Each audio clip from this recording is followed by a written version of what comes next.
Merci d'être avec nous. Donc, j'ai le plaisir de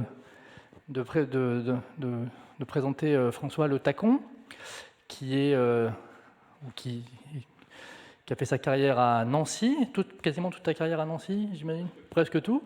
Donc, qui a travaillé dans le monde de la forêt pendant une grosse partie de sa carrière, sur pas mal de questions très différentes. Il est donc directeur de recherche à l'INRA, enfin l'INRAE maintenant, émérite. Et puis, il a fait un certain nombre d'ouvrages dans sa carrière, quelques ouvrages de vulgarisation. Donc, le dernier en date, c'est donc sur la déforestation.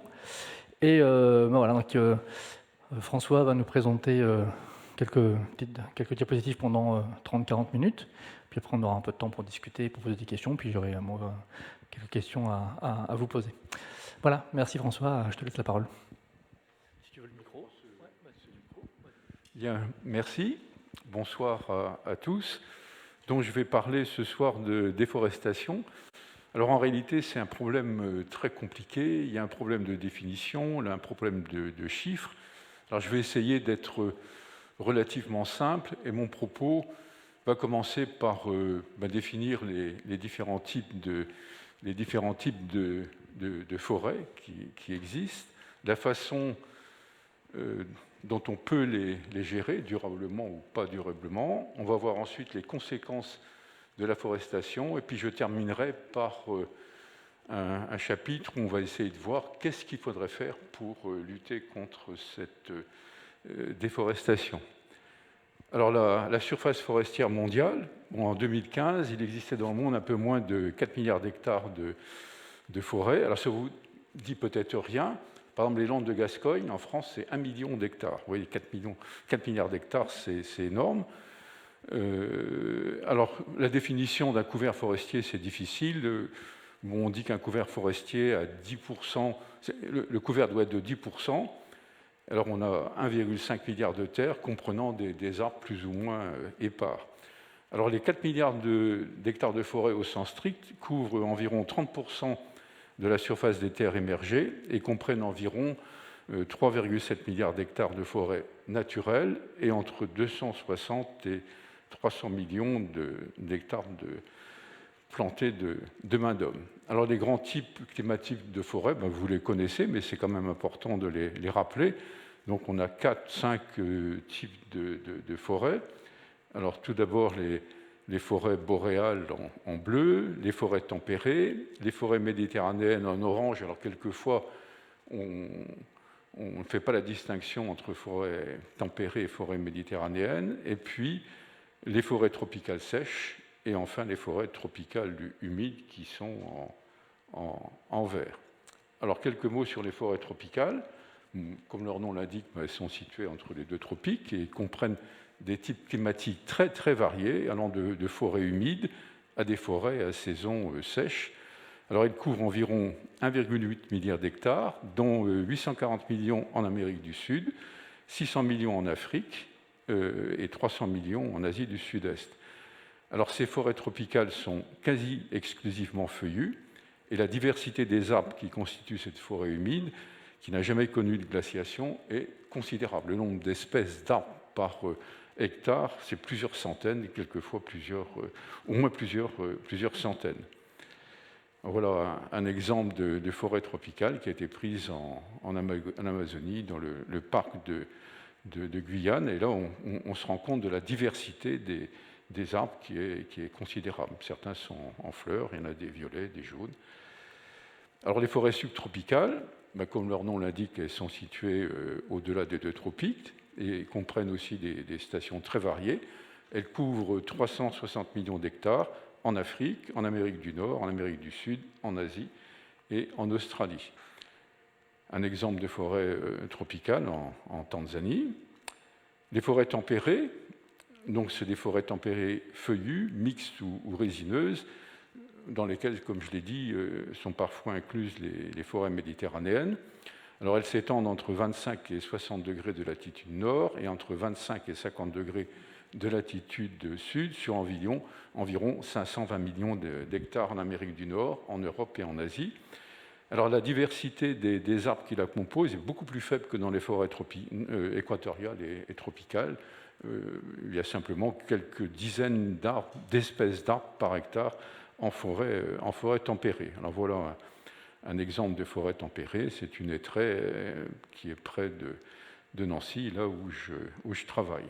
Les forêts boréales, on les appelle encore hudsoniennes, elles sont en Amérique du Nord. On les appelle hudsoniennes en Amérique du Nord et puis taïga en Russie, et elles s'étendent au-delà de 60 degrés nord sur environ 1,5 milliard d'hectares, dont 930 en Fédération de Russie, un peu moins de 500 millions d'hectares en Amérique du Nord et environ 60 millions en Europe de l'Ouest. Alors elles forment au sud de la toundra une bande circumpolaire de 12 000 km de long, interrompue par l'Atlantique et le détroit de Bering. Alors les forêts boréales sont essentiellement constituées de conifères, peu diversifiées, il y a 3 ou 4 espèces seulement, et les feuillus sont très, très minoritaires. Voilà un exemple de forêt boréale prise en Finlande. Alors quel est le rôle de ces forêts? Alors tout d'abord, c'est la fixation du gaz carbonique de l'air et la production d'oxygène, mais en retour, il y a respiration et retour du carbone à l'état de gaz carbonique. Donc on a un équilibre entre la fixation de CO2 et le dégagement de CO2 par minéralisation de la matière organique qui a été constituée au cours de la photosynthèse. C'est souvent ce qu'on oublie. On dit que les forêts sont les poumons de la Terre, produisent de l'oxygène. En réalité, c'est faux.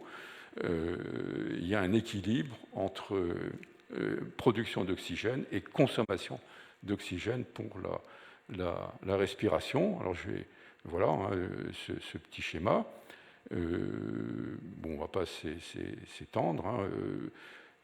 La photosynthèse doit être équilibrée par la respiration en général. Alors ceci étant, même s'il y a un équilibre général, les forêts séquestrent du carbone au moins pendant un certain temps. Alors les forêts tropicales séquestrent du carbone pour moitié dans la biomasse aérienne et pour moitié dans les sols, soit environ 270 tonnes en moyenne par hectare. Les forêts subtropicales fixent un peu moins et les forêts tempérées beaucoup moins, de l'ordre de 170 tonnes par hectare. Alors la répartition par compartiment est aussi différente dans les forêts tempérées, 62 tonnes par hectare étant séquestrées dans la partie aérienne et 108 tonnes dans les sols. Alors ce sont les forêts boréales qui fixent le plus de carbone, avec 71 tonnes par hectare, et dans les parties aériennes, et 389 dans les sols, soit un total de 450 tonnes à l'hectare, ce qui est considérable, beaucoup plus que tous les autres types de forêts. Alors quels sont encore un autre rôle des forêts? Je ne vais pas approfondir, c'est l'altération des sols, la formation et la protection des sols. Quasiment tous nos sols se sont formés sous ambiance forestière. Ces forêts jouent aussi un cycle de l'eau considérable et donc modifient le climat. Voilà un cycle de l'eau, et ça se traduit par une baisse de la température de l'air au niveau des cimes. De proche en proche, il y a recyclage de l'eau, ce qui fait que sur les continents, quelquefois, la quantité d'eau de pluie qui provient du recyclage par la forêt est considérable. Alors les chiffres varient suivant les types de forêts, suivant les auteurs, mais ça peut aller jusqu'à 30%, ce qui est vraiment considérable. Et donc si on va éliminer la forêt, on va modifier l'intensité, le niveau de la pluviométrie. Les forêts jouent aussi un rôle dans le cycle des éléments minéraux. Les arbres prélèvent les éléments minéraux du sol. Ces éléments minéraux se retrouvent à la fois dans les racines et la partie aérienne. Tout retombe au sol et est minéralisé. Alors maintenant, je vais donner quelques notions élémentaires d'exploitation des forêts. Je crois que c'est important de comprendre comment une forêt peut être gérée, bien gérée ou mal gérée, gérée durablement ou gérée de façon minière. Alors quand il y a absence d'exploitation, c'est-à-dire lorsque les hommes ne prélèvent pas de bois, eh ben, on a ce qu'on appelle les forêts vierges ou les forêts primaires. Alors dans ces forêts primaires ou forêts vierges, ben, l'accroissement est égal à la mortalité. Et le capital, donc le volume sur pied, si on raisonne en termes de bois, est constant et il n'y a pas de prélèvement. Donc on a un quasi-équilibre des différents cycles. Donc comme je l'ai dit tout à l'heure, équilibre entre émission de CO2 par respiration et fixation de CO2 par photosynthèse. Et évidemment, c'est la même chose pour l'oxygène. Donc on a un système qui est en équilibre, en parfait équilibre. Alors maintenant, on va gérer les forêts. Alors qu'est-ce que c'est que la gestion durable des forêts? Ben, pour gérer durablement une forêt, il faut prélever du bois ou d'autres produits moins que l'accroissement biologique annuel. Donc le capital sur pied, le volume sur pied dans le cas du bois est constant, mais les cycles peuvent être partiellement déséquilibrés si on prélève des éléments minéraux par l'intermédiaire de l'exploitation du bois. Alors, si on veut gérer correctement une forêt, il faut calculer la possibilité annuelle, c'est-à-dire la quantité de bois qu'on peut prélever sans toucher au capital. Alors, c'est relativement facile en climat tempéré ou en climat boréal. C'est beaucoup plus difficile en climat tropical parce que les cycles sont très longs, les arbres peuvent être très âgés, peu nombreux à l'hectare, et la plupart des essais qui ont été mis en place par les chercheurs, les sylviculteurs, n'ont jamais été au bout. Donc en climat tropical, c'est difficile de déterminer la possibilité. Alors maintenant, il y a un autre type d'exploitation des forêts, c'est ce que j'appelle l'exploitation minière des forêts. Qu'est-ce qu'on fait dans ce type de forêt? On prélève. Les prélèvements de bois sont supérieurs à l'accroissement biologique. Et donc le capital, le volume sur pied, est en diminution constante. Les cycles sont déséquilibrés. Il y a émission de gaz carbonique. Et à terme, on a une augmentation de la teneur en CO2 de l'atmosphère. Alors maintenant, on a des plantations. Alors là, ce qu'on a vu, c'était la gestion de forêts naturelles. Et puis on peut avoir des plantations, c'est-à-dire des systèmes qui sont complètement artificiels, qui ont été plantés par l'homme. Et certains, d'ailleurs, considèrent que les forêts plantées, qui sont très artificialisées, ne sont pas des forêts en raison de leur effet qui peuvent être négatifs sur la biodiversité. Alors les plantations, elles peuvent se faire sur des sites qui n'ont jamais été boisés. C'est ce qu'on appelle en anglais afforestation. La définition d'un état préalable non forestier est d'ailleurs difficile à établir. Un état non forestier peut résulter d'une situation naturelle ou d'un déboisement très ancien ou d'un déboisement plus récent. Et on peut faire également des plantations sur des sites qui étaient déjà boisés. C'est ce qui est appelé en anglais reforestation. Alors les plantations, elles ont deux objectifs, soit la production de bois, soit des objectifs de protection des sols, en particulier en montagne. Alors ce qui est intéressant dans les plantations, c'est que le cycle la fixation du gaz carbonique, elle est inversée. En effet, planter des arbres sur des sols anciennement cultivés augmente le carbone séquestré dans les sols et dans la biomasse, qui continue à s'accumuler dans les parties aériennes et les racines pendant des années ou des dizaines d'années. Donc le bilan de gaz carbonique est donc positif pendant la croissance des arbres, tout en se rapprochant de l'équilibre lorsque les plantations sont maintenues pendant longtemps et qu'elles vieillissent. Mais les plantations sont faites le plus souvent pour être exploitées, pour produire du bois, et au moment de la récolte, et surtout après coupe rase, une bonne partie du carbone séquestré dans la partie aérienne et non récolté, ou dans la matière organique des sols, retourne dans l'atmosphère sous forme de gaz carbonique. Et donc, globalement, on a aussi un système équilibré et une non-production d'oxygène. Alors, dans le monde, voilà la répartition des différents types de forêts. Donc, en gris, vous avez les forêts primaires. Les forêts, donc, elles représentent 36% des formations forestières actuellement. En vert clair sont les forêts naturelles modifiées, donc qui ont été plus ou moins exploitées. Et en vert foncé, les plantations forestières de production, et puis un petit triangle de plantations forestières de protection.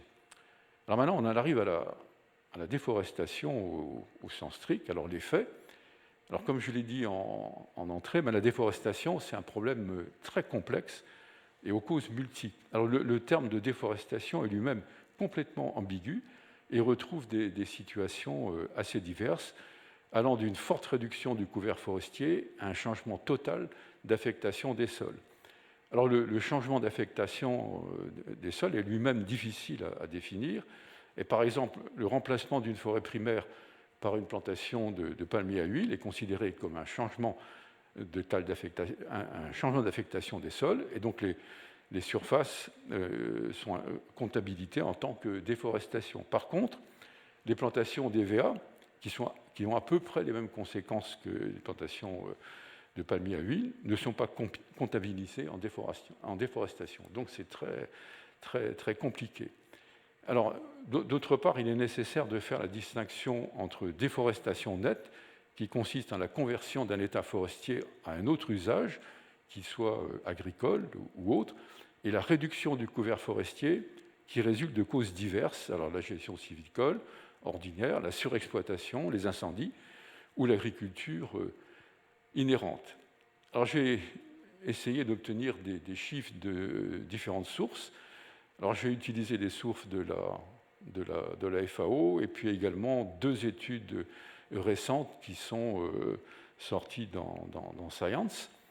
Et puis je prends aussi en compte des données d'un système qu'on appelle Global Forest Watch, qui est l'Observatoire mondial des forêts et qui donne des chiffres quasiment en permanence. Alors voilà la variation du taux, le taux annuel de variation de la surface forestière dans le monde à 3 périodes différentes, donc 90 à 2000. Là, la variation nette était de moins 7,84%. En 2010, on est arrivé à un peu plus de 5%. Et de 2010 à 2020, on était un petit peu inférieur à 5%. Donc en voyant ces chiffres, s'ils sont corrects, on peut voir que l'intensité de la déforestation a tendance à diminuer. Autrement dit, on aurait une amélioration ces dernières années.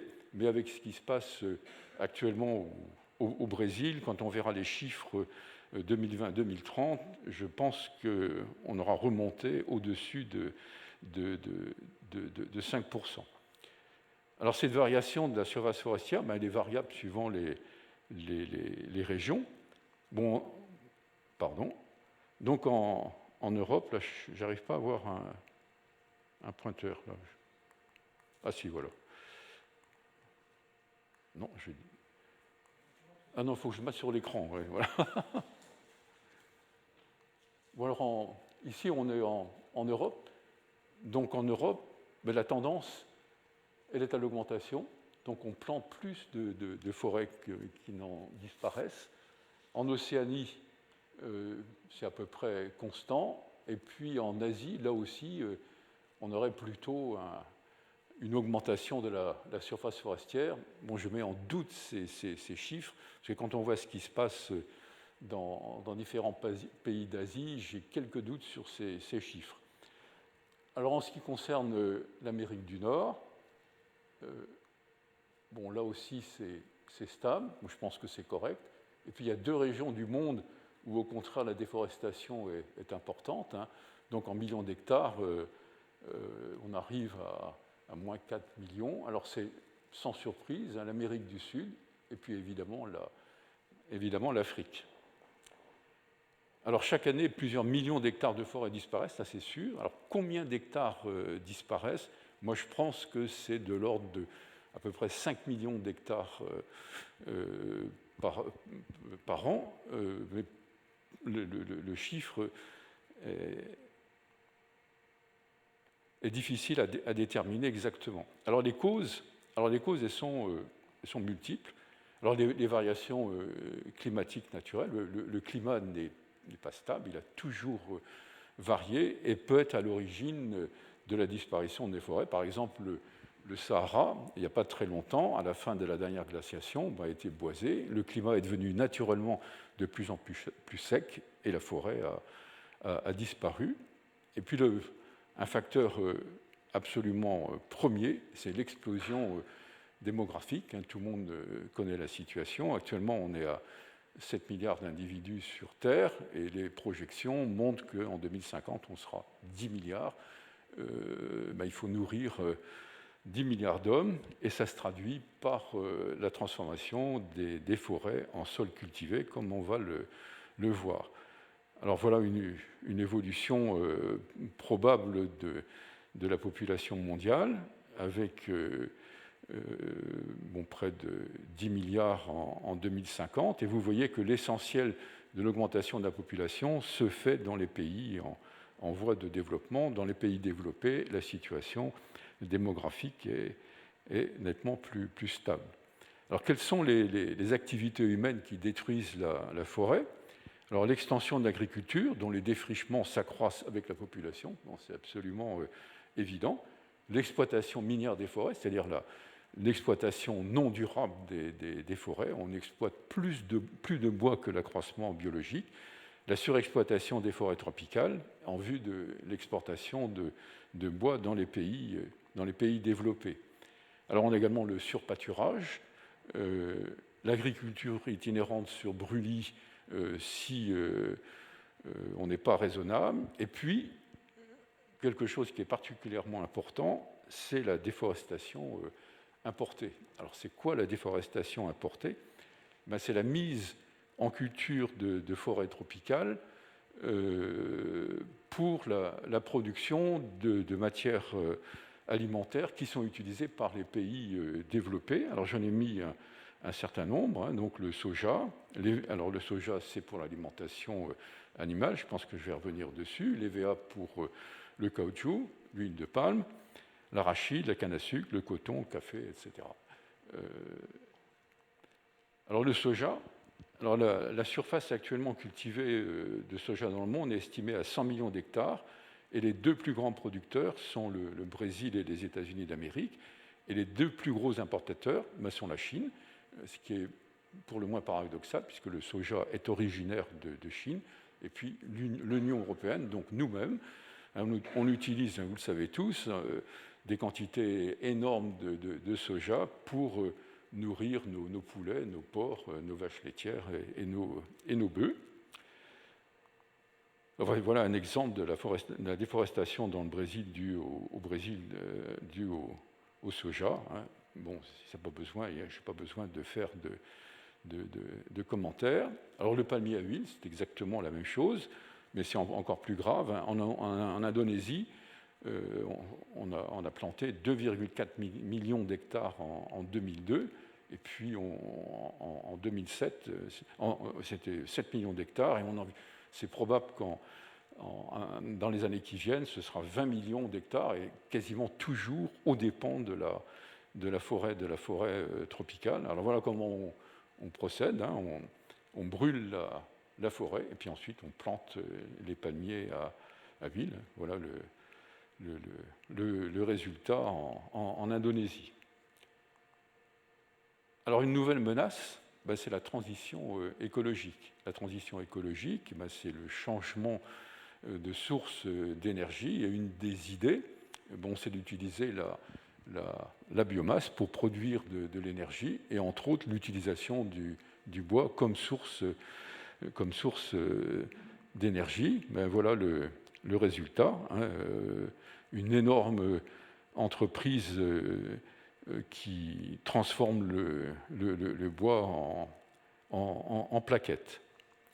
Alors les conséquences, il y a une contribution au changement climatique global, donc en modifiant le cycle de l'eau et en augmentant la teneur en gaz carbonique de l'atmosphère, on va évidemment changer les paramètres du climat. Alors un premier ensemble de mécanismes très complexes, essentiellement donc liés au cycle de l'eau. Donc il y a diminution de la pluviosité à plus ou moins longue distance de la zone déboisée, parce que l'eau n'est pas recyclée par la forêt. Il y a diminution de l'humidité de l'air, augmentation des déficits hydriques pendant les périodes chaudes, augmentation de la température de l'air et augmentation de la vitesse du vent. Alors voilà un exemple de simulation qui a été fait au Brésil. C'est des simulations de modification des précipitations qui pourraient être induites par la déforestation pratiquée entre 2000 et 2050. donc en Amazonie. Alors A en saison humide, c'est sur la, pour vous c'est sur la droite, et puis sur la gauche pendant la saison sèche. Mais vous voyez les chiffres, hein, on peut avoir des modifications de moins 20% de la pluviosité en saison humide et moins 40% en saison sèche. C'est vraiment considérable. Alors évidemment, il va y avoir augmentation de la teneur en gaz carbonique de l'atmosphère. On remet en circulation la biomasse de la forêt elle-même et des racines et également la biomasse qui se trouve dans les sols.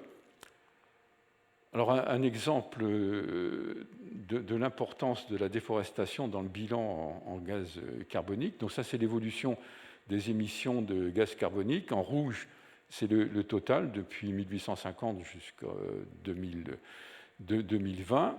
Et vous voyez qu'il y a deux courbes. Une courbe en bleu, c'est l'utilisation des énergies fossiles. Et puis en vert, c'est la déforestation. Et on peut voir que pratiquement jusqu'en 1950, l'augmentation du gaz carbonique de l'atmosphère due à la déforestation était supérieure aux émissions de gaz carbonique provoquées par l'utilisation de l'énergie fossile. Alors il y a évidemment érosion des sols, augmentation des inondations. Alors ce qui est intéressant, c'est que ce phénomène est connu depuis très longtemps. Et voilà ce que dit Platon dans Critias, donc 400 ou 450 ans avant Jésus-Christ. On peut le lire ensemble. Hein. Notre terre est demeurée par rapport à celle d'alors comme le squelette d'un corps décharné par la maladie. Les parties molles et grasses de la terre ont coulé tout autour et il ne reste plus que la carcasse nue de la région. Il y avait sur les montagnes de vastes forêts dont il subsiste encore maintes traces visibles. L'eau fécondante de Zeus qui s'y écoulait chaque année ne ruisselait pas en vain comme aujourd'hui pour aller se perdre de la terre stérile dans la mer. La terre en avait dans ses entrailles et elle en recevait du ciel une quantité qu'elle mettait en réserve dans celle de ses couches qui la rendaient imperméable. Donc Platon avait parfaitement compris ce qui se passait lorsqu'on éliminait la végétation forestière et lorsque les sols disparaissaient.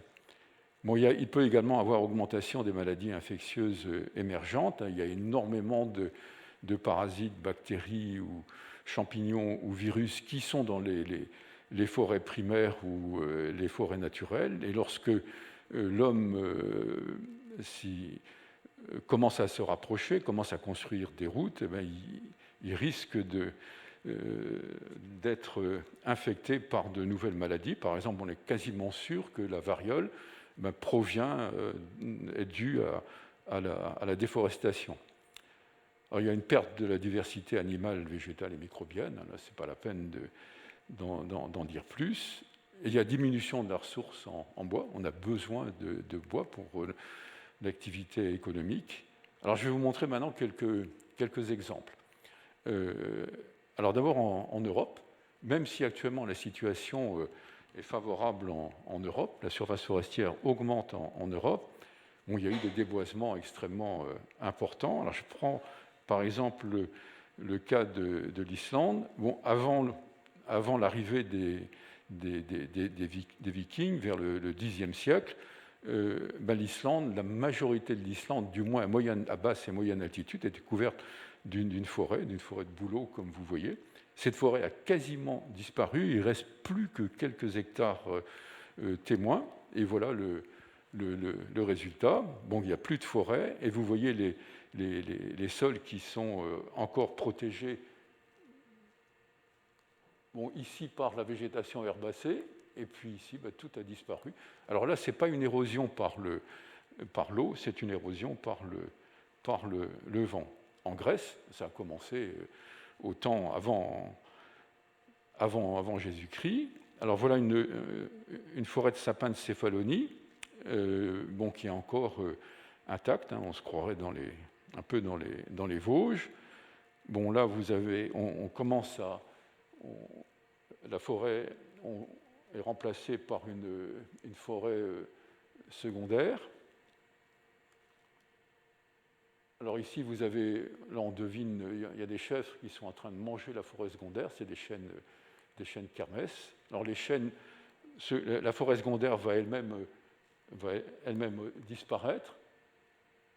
Alors là, on voit les chèvres qui sont en train de manger la photo. Voilà. Et puis le résultat, ben voilà. La forêt a disparu, la végétation herbacée a disparu, et puis ce sont les sols qui sont mis à nu après disparition ce sont les roches-mères qui sont mises à nu après disparition des sols par érosion. Alors, on peut avoir même une désertification complète ici. Il n'y a plus rien. Il n'y a plus que la roche-mère initiale. Et là, on voit tous les stades de dégradation jusqu'au stade final. Alors, en Turquie, alors avec le cèdre du Liban, donc voilà une forêt de cèdre qui est intacte, qui n'a pas été surexploitée. Ici, elle est surexploitée. En plus, on met des bovins en forêt qui mangent la régénération. Donc la forêt ne peut plus se régénérer. Et voilà le résultat. Alors le bois est aussi surutilisé pour la fabrication de charbon de bois. Et le résultat, la cédraie est remplacée par une forêt secondaire qui ne couvre plus le sol, exactement comme en Grèce. L'érosion fait son œuvre et la roche-mère est mise à nu. Alors ça peut être aussi dû à la surexploitation du bois, comme ici. Vous voyez que sur cette colline, la forêt est clairsemée et le bois a été surexploité. Donc là, c'est une gestion minière. On exploite plus que la possibilité. Et puis voilà le résultat, comme en Turquie, comme en Grèce.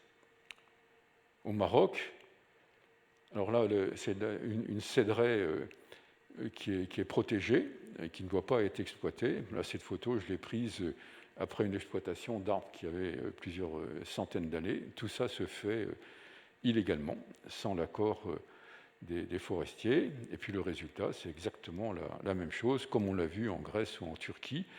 La disparition de la forêt se traduit par la disparition des sols et la mise à nu de la roche-mère. Alors au Maroc aussi, l'arganier, qui est une espèce un peu emblématique au Maroc, vous voyez ce qui se passe. Les chèvres sont en train de monter dans les arbres, consomment directement les feuilles. Alors le long du fleuve Niger, c'est la surexploitation de la savane arborée. On récolte plus de bois que la savane peut produire. Voilà, le bois est exporté partout en bois de chauffage. Alors un autre exemple, en Chine, le long du fleuve Jaune. Alors ici, près d'un ancien monastère, mais la forêt a été protégée. Voilà, cette forêt qui est assez diverse, est parfaitement intacte, mais en réalité, on ne la retrouve que sur quelques hectares et sur des millions d'hectares. Je pèse mes mots, mais la forêt a complètement disparu. On lâche le bétail, en l'occurrence des chèvres cachemire, qui consomment la végétation. Et voilà le résultat. Les sols ont quasiment disparu. Alors un autre exemple, je pense que c'est le dernier, c'est au Gabon. Donc là, c'est l'exploitation de la forêt tropicale. Tout est défriché et brûlé. Alors, est-il possible de limiter ou d'arrêter la déforestation ? Je pense que oui, mais ce n'est pas si simple. Alors la première mesure à prendre, c'est de limiter la croissance démographique. Les ressources naturelles d'aucun pays ne peuvent résister à un taux d'accroissement de la population de 2 à 3% par an. Si on ne stabilise pas la population, toutes les autres mesures ne serviront strictement à rien. Donc il faut au moins stabiliser la population. C'est vraiment la première chose à faire. Et comme vous le savez, on en est assez loin. La seconde est de conserver et de protéger. Alors, quel que soit le type de forêt, il apparaît indispensable de délimiter des zones qui sont strictement protégées de toute exploitation forestière et de gérer durablement les forêts exploitées. Je vous ai expliqué comment on pouvait gérer les forêts, au moins en zone boréale et tempérée. En zone tropicale, c'est un petit peu plus compliqué. Alors dans le monde, il existe plus de 200 000 aires protégées, terrestres ou marines, qui couvrent 3,2 milliards d'hectares et 6 500 parcs nationaux, mais dont une partie seulement comprend les forêts primaires. La protection des forêts primaires ou semi-naturelles s'est amplifiée depuis quelques dizaines d'années, mais ne concerne que quelques pourcents de la surface totale encore existante et complètement insuffisante en zone tropicale. La troisième est d'étendre la gestion durable de la forêt, la certification, c'est-à-dire qu'il faut exploiter, la quantité de bois qui doit être exploitée doit être inférieure à la possibilité biologique. La quatrième est d'étendre les plantations, d'infléchir un petit peu leur nature.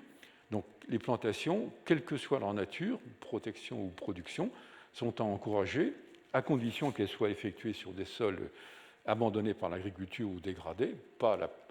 Une des tendances actuelles à encourager est de planter dans des forêts dégradées pour les enrichir en espèces diverses de valeur et en particulier en espèces autochtones. Et une autre tendance est de planter des espèces autochtones en mélange avec des espèces exotiques, alors que la tendance jusqu'à présent, c'était des plantations monoclonales, monoespèces, monospécifiques.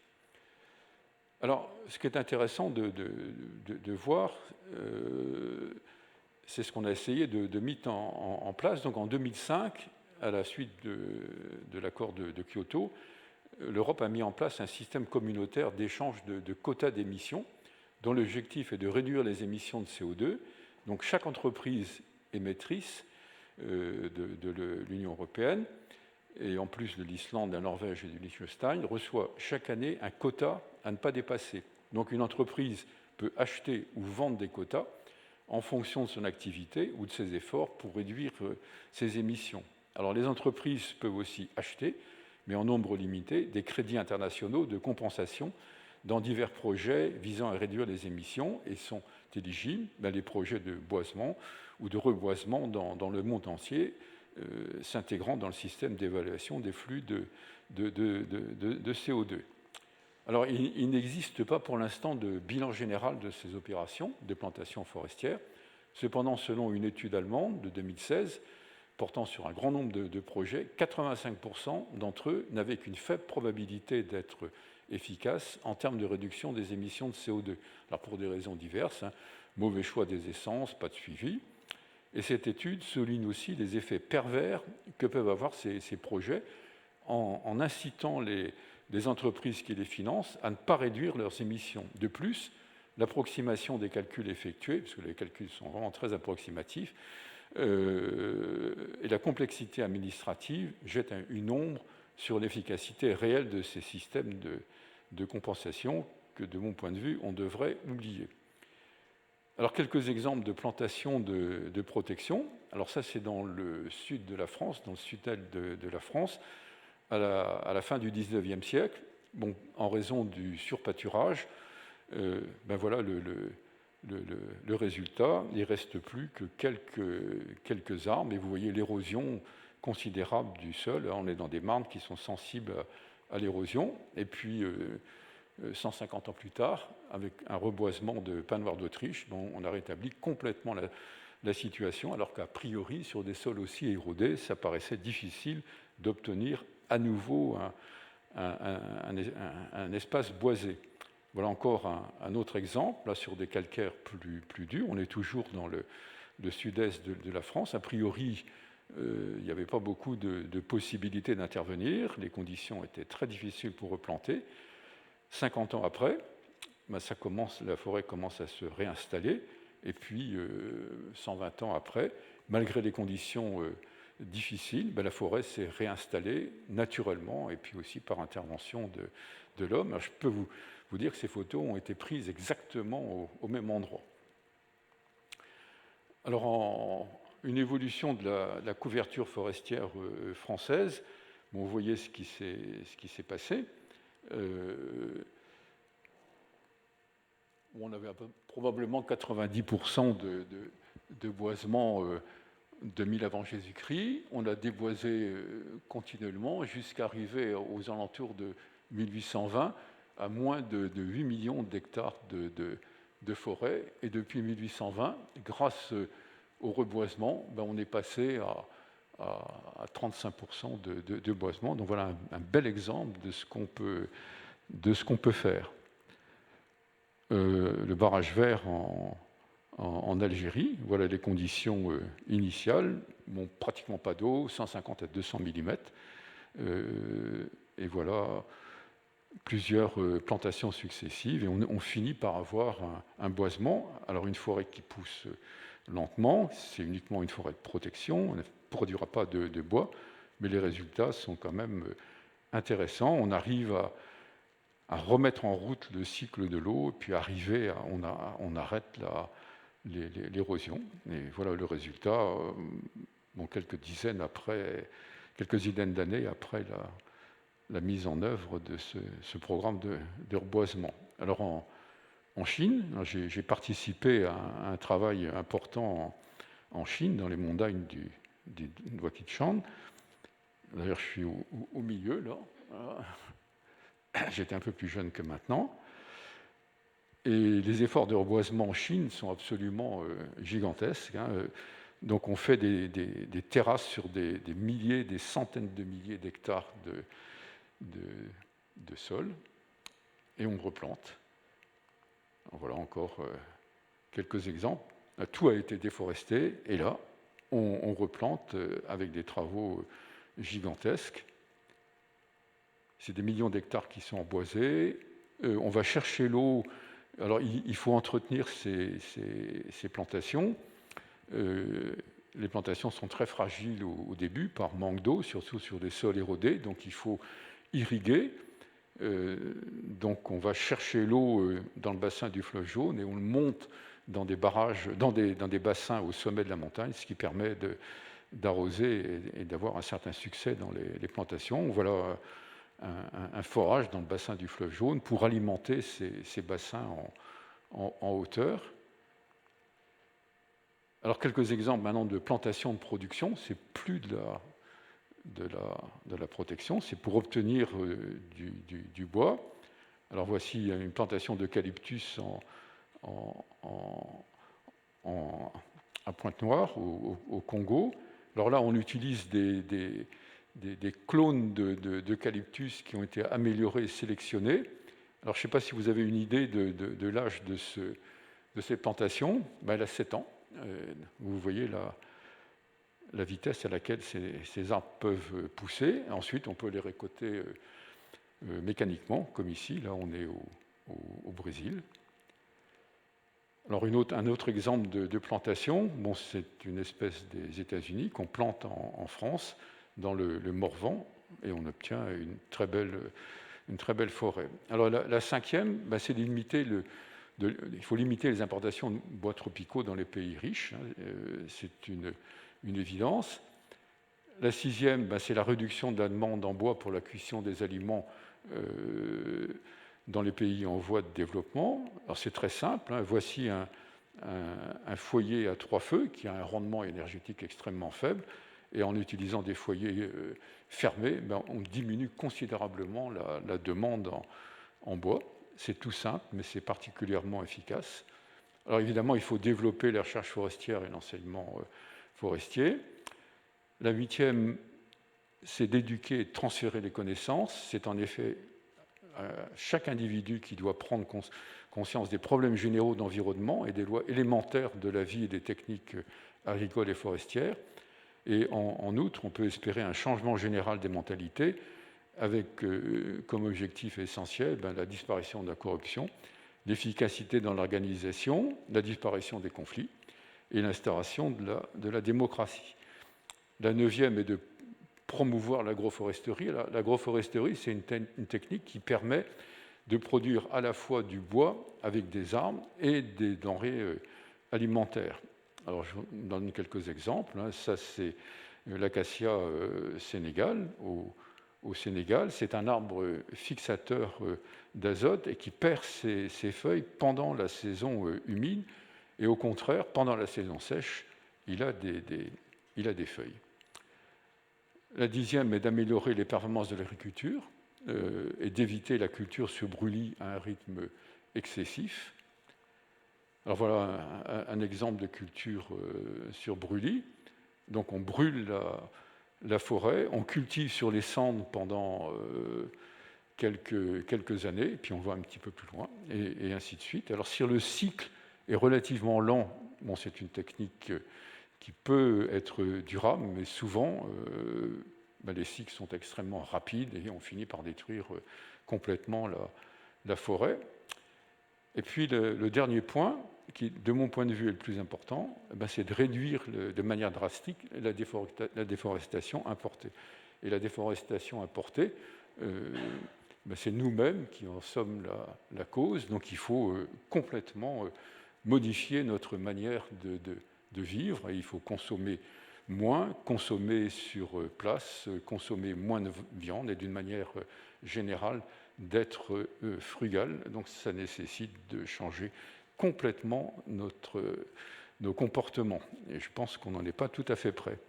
Alors en conclusion, je vais être très bref, la stabilisation de la population mondiale, si elle était enfin atteinte, ne serait cependant pas suffisante si les pays développés ne changeaient pas de comportement et de mode de vie.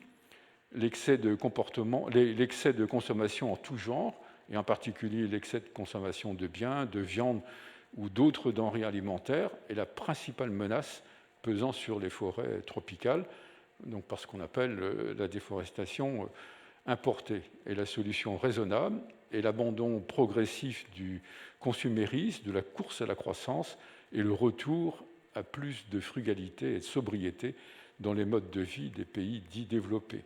Et comme vous le savez tous, et on en a parlé tout à l'heure, les ressources de la planète ne sont pas illimitées et nous ne pouvons pas y puiser indéfiniment. Je vous remercie de votre attention.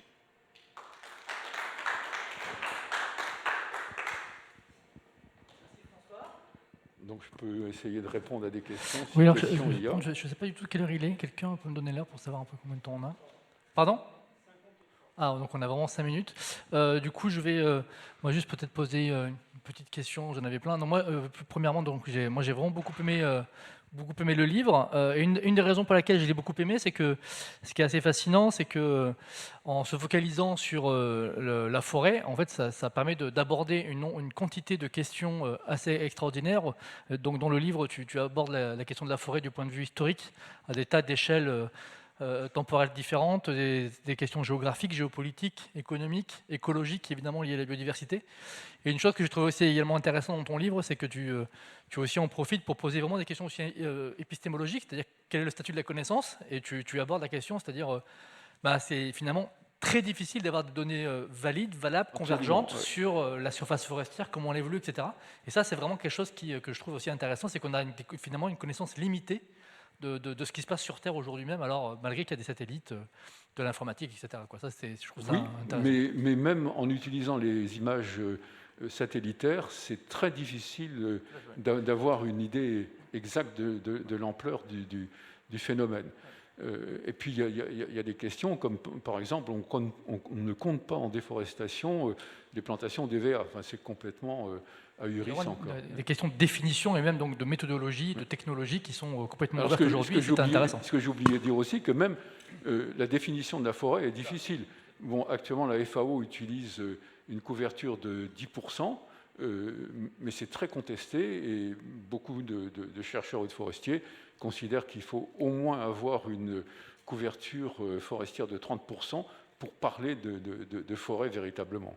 Et alors, j'avais une question, j'avais plein de questions, mais j'en avais une qui me tient à cœur, c'est donc tu abordes vraiment la question de la forêt, de la gestion de la forêt de manière historique. Il y a beaucoup de points historiques que tu traites, et notamment il y en a une que j'ai beaucoup aimée, c'est de rappeler ou en tout cas d'informer sur le fait que les premières décisions de gestion durable sont relativement anciennes, en quelques siècles, en Europe.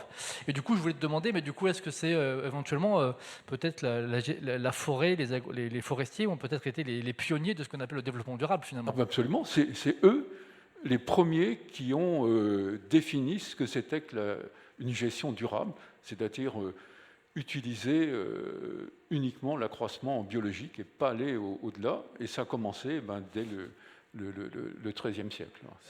Ça, c'est vraiment intéressant. Et ça s'est développé dans le monde entier, progressivement, donc en Europe, et puis ensuite dans tous les pays du monde, et en particulier grâce à un élève de l'école forestière de Nancy, Guy Ford Pinchot, qui a défendu les forêts et d'une manière plus générale la gestion durable des ressources de la planète. Il est passé à toutes les formes de ressources, y compris la ressource énergétique, qui est absolument fondamentale actuellement. Je me demandais du coup si c'était pas justement lié, si la foresterie, les forestiers étaient un peu pionniers dans le développement durable, est-ce que c'est pas du coup lié au fait que on voyait bien que pour que l'exploitation de la forêt, la production de la forêt, ça se comptait en dizaines ou centaines d'années, oui. Ça dépassait l'échelle de vie humaine, et que du coup il fallait se projeter plus loin que la vie humaine, et que ça, c'est peut-être une des raisons pour laquelle ça a été pionnier. Un forestier qui gère une forêt, les décisions qu'il prend n'auront d'effet que plusieurs dizaines ou centaines d'années après. Ouais, c'est vraiment intéressant. Alors, puis peut-être encore un mot, les forestiers, c'est eux qui ont inventé la notion de gestion durable, et les forestiers, d'une manière générale, ne peuvent pas supporter le terme de développement durable qui n'a strictement aucun sens. Merci. Intéressant. Alors, on a un petit peu de temps pour quelques questions, si jamais des questions dans la salle.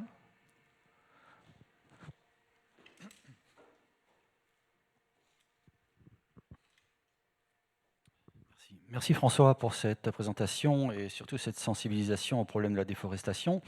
Alors, dans les différents aspects que vous avez évoqués, vous avez également indiqué qu'il y avait un certain nombre de programmes de reforestation qui avaient été mis en place et qui, quelque part, avaient abouti à un échec. C'est un petit peu ce point-là que vous avez indiqué. Et donc ma question est la suivante, c'est est-ce qu'on peut raisonnablement aujourd'hui proposer quelles espèces il faudrait privilégier ? Alors bien sûr, c'est sûrement variable en fonction des continents, mais est-ce que, clairement, maintenant, avec le recul, on peut donner des indications assez précises à ce niveau-là ? Alors c'est une question difficile. Alors jusqu'à présent, jusqu'à ces 10 dernières années, les reboisements étaient effectués avec des espèces exotiques, donc qui provenaient d'autres continents. Et actuellement, il y a un changement de tendance, et on essaie d'utiliser des espèces autochtones. Alors, soit uniquement des espèces autochtones, soit en mélange avec des espèces exotiques. Alors, on ne peut pas donner de règle générale, parce que les espèces adaptées à un climat ou à un sol sont évidemment extrêmement variables. On ne peut pas donner de règles générales. Si je peux compléter la question, par rapport à cela, on parle beaucoup de coculture. Pardon ? La coculture d'espèces, quand ça parle de plantes. Oui. Est-ce qu'en forêt, on peut également évoquer ce terme-là ? Oui, alors, on estime, mais sans avoir vraiment de chiffres, que les forêts mélangées seraient plus stables que les forêts monospécifiques. C'est probablement vrai. La forêt est soumise à des aléas de toute nature, à des aléas climatiques et à des aléas extrêmement brutaux.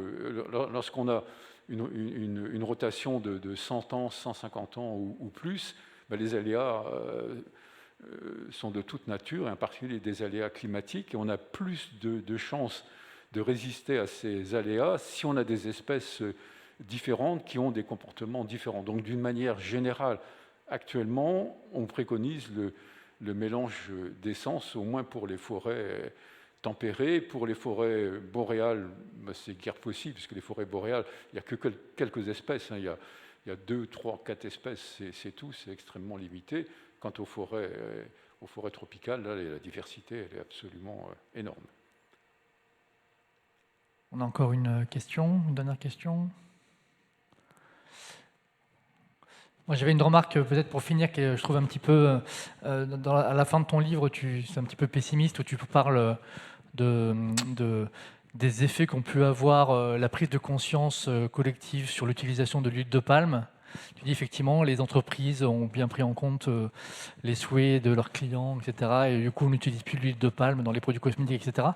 Mais tu conclus quand même en disant, mais au final, ça n'a eu aucun effet parce que la plantation d'huile de palme, la plantation de palmier à huile continue à augmenter. Et je trouve que c'est informatif sur le fait que on peut-être, malgré qu'on puisse avoir une prise de conscience collective, peut-être que les effets sont nuls en fait. Je trouve ça un peu... Non, puis en ce qui concerne l'huile de palme, bon, la plantation de palmier à huile continue, la consommation d'huile de palme dans le monde continue, et alors actuellement, il y a quelque chose d'épouvantable de mon point de vue qui est en train de se passer. Bon, les compagnies aériennes souhaitent décarboner leur activité. Alors, il n'y a pas beaucoup de solutions. Alors, on parle des avions à hydrogène, mais bon, il faut bien produire de l'énergie avec de l'énergie primaire. L'hydrogène n'est pas du tout une source primaire d'énergie. Et d'ailleurs, j'ai vu à l'entrée là, un ouvrage sur l'hydrogène, le nouveau pétrole. Ouais. C'est pas possible d'écrire des choses comme ça. Mais alors, une des solutions que pensent mettre en œuvre les compagnies aériennes, c'est d'utiliser des biocarburants, et en particulier l'huile de palme. C'est pas possible de proposer des solutions comme ça, quoi. C'est invraisemblable. Très bien, encore beaucoup de choses à faire. Donc s'il n'y a pas d'autres questions, merci encore François. Et puis, merci. Donc François sera encore un petit peu là pour discuter, si vous voulez discuter de manière un peu plus directe avec lui pendant quelques minutes. Merci.